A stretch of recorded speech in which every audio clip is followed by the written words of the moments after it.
Orang yang tak mengerti kenapa hari berubah menjadi bulan, bulan berubah menjadi tahun, tahun berubah menjadi windu, windu berubah menjadi abad. Kenapa? Ya selagi matahari masih berputar, dunia berputar, ya berputar. Kalau dia berhenti ya kita mati. Itu jawaban orang yang tak bertuhan. Tapi bagi orang yang beriman, liya'lamallahu allazina amanu. Allah mau melihat siapa yang imannya masih tetap bertahan. Tas sama-sama kulit, katanya sama-sama buatan Paris. Ketika sehari, seminggu, sebulan, hari menguji keaslian. Kalau benda materi nampak teruji keasliannya dengan hari, maka iman juga begitu. Siapa yang menyebut? Bukan Abdul Somad, bukan ulama, bukan ustaz. Allah Ta'ala menyebut liya'lamallahu allazina amanu. Allah mau menguji siapa yang imannya tetap. Pak Ustaz, kenapa Allah menguji seorang hamba? Apa tak tahu Allah dia beriman atau tidak? Allah Maha tahu. Lalu kenapa diujinya? Allah mau kasih tahu si hamba itu dia layak tidak disebut beriman. Kalau tukang emas, kita bawakan cincin emas, kita mau jual, kita bilang ini emas asli. Lalu dia tes, dia bakar pakai api, dia bilang ini asli. Kenapa dia tes? Karena dia tidak tahu itu asli atau tidak. Allah menguji apakah karena Allah tak tahu? Allah Maha tahu. Wa na'lamu ma tuwaswisu bihi nafsuh. Apa yang berbisik-bisik dalam hatinya kami tahu. Lalu kenapa dia uji? Nampaknya Allah tak tahu saya ini beriman apa tidak. Makanya dia uji saya. Allah Maha tahu. Wa huwal alimul khabir. Dia Maha tahu. Yang tersurat, yang tersirat, yang berbisik, yang terucap, dia tahu. Lalu kenapa dia uji? Dia mau ngasih tahu kamu layak apa tidak disebut orang beriman. Dia mau ngasih tahu kamu yang tiap hari mengatakan asyhadu an la ilaha illallah wa asyhadu anna muhammadar rasulullah, amantu billah, raditu billahi rabba, wa bil islami dina, wa bi muhammadin nabiyya wa rasulah, wa bil qur'ani imama. Layak tak kau ucapkan kalimat itu? Maka diujinya. Maka ketika ujian itu datang jangan terkejut. Karena orang yang mengaku S2 pastilah dia diuji tesisnya. Orang yang mengaku doktor pastilah diuji disertasinya.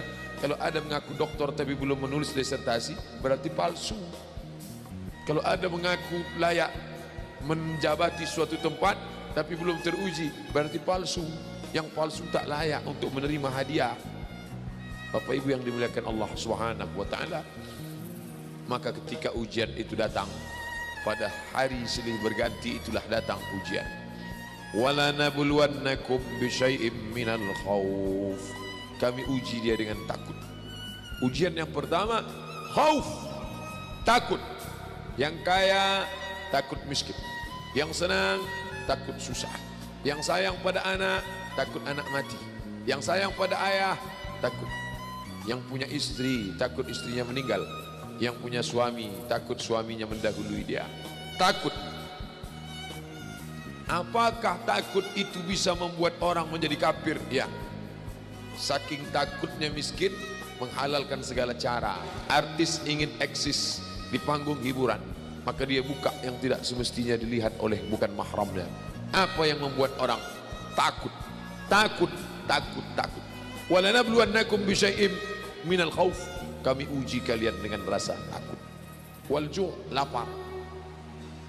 Lapar di mana letak lapar? Perut. Berapa panjang perut? Sejengkal. Gara-gara perut yang sejengkal orang menghalalkan segala cara. Sejengkal perut, sejengkal di atas pusar, sejengkal di bawah pusar. Nafsu perut, nafsu syahwat.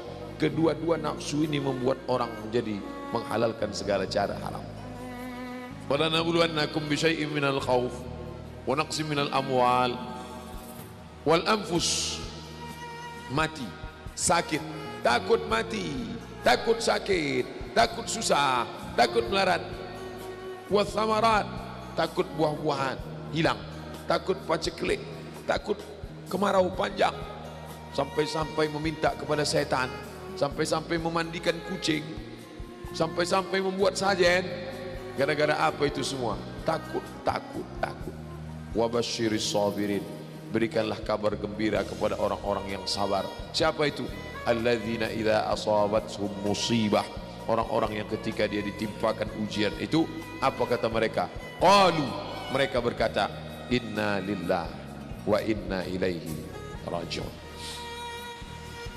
Jangankan harta kami, jangankan anak kami, jangankan suami kami, jangankan rumah kami, jangankan jabatan kami, inna lillah, diri kami ini pun milik Allah, bukan punya kami. Kalau dia yang punya, apa salahnya dia ambil? Maka ketika harta diambil, salah satu yang membuat manusia kehilangan ketika dia merasa memiliki. Ini punya saya, ini milik saya. Kalau orang sudah terlampau memiliki, maka ketika hilang muncul kekecewaan, salah sangka. Makanya kita ini selalu sering salah sangka. Kita sangka punya kita, padahal bukan punya kita. Lillahi ma fis samawati wa ma fil ard. Apa yang di langit, apa yang di bumi, lillah, bukan punya kamu. Kenapa? Kalau sampai kita katakan punya kita, lalu ketika dia hilang, kita stres, kita depresi. Orang yang kehilangan anak, dia tidak sedih. Kenapa? Karena itu pergi duluan, nanti dia akan menyusul belakangan. Suami kehilangan istri, dia tak sedih. Kenapa? Karena sudah dibawanya ganti yang baru, Pak Ustaz. Bukan. Dia tak sedih, kenapa? Karena dia tahu nanti saya akan berjumpa dengan dia di tempat yang lebih kekal abadi. Sekarang kalau saya hidup sama-sama dia, dia tua, dia keriput, dia sakit, dia mati. Nanti saya berjumpa lagi dengan dia. Di mana? Di tempat kekal abadi yang tak pernah sakit, tak pernah mati. Orang beriman itu cuma dua saja. Kalau umurnya panjang, amalnya banyak. Kalau umurnya pendek, dosanya berkurang. Orang kafir bersedih kalau dia mati. Ini belum selesai, proyek ini belum selesai.